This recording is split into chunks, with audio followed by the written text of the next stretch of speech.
Okay, so I wanted to come on here and show everyone, mostly school counselors, maybe even teachers, what I'm doing with my sixth grade students.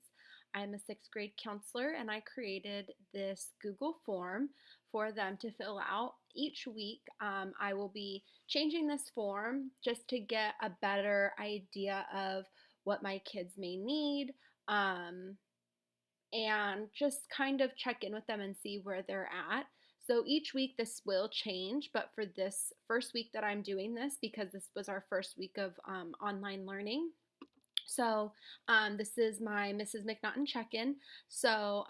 The first part is I have them put their name, and so this will probably always stay the same, just in case, although I am collecting their email addresses.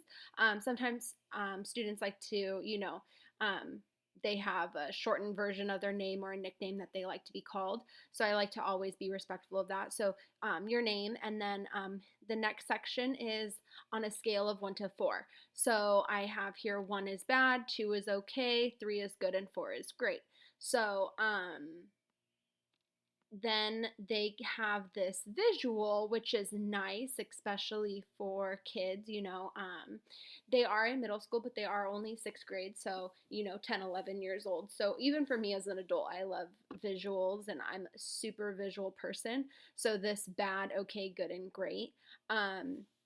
So how are things overall? And then they can go ahead and assess themselves, and how confident do you feel with online learning, and how are your friendships? So I kept it pretty short and simple because I wanted to I wanted to really check in on three major things. I wanted to check in on how things are going for them overall, because a lot of them, I haven't talked to them in since we left school on March 13th.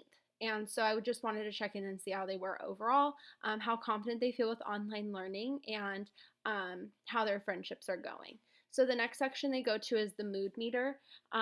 So they can pick a color that best fits their mood and feelings. I actually adopted this from a wheel that I saw, but I didn't like how the wheel, some of the words were either too big, or students might not be able to understand, what certain feelings meant. So for me, I kind of found words that describe the feeling that, a sixth grade student could understand. So I have the green zone, the blue zone, the purple zone, the red zone, the orange zone, and the yellow zone. So then my next question goes on to where are you on this mood meter? So they go ahead and they can go and pick the zone that they feel.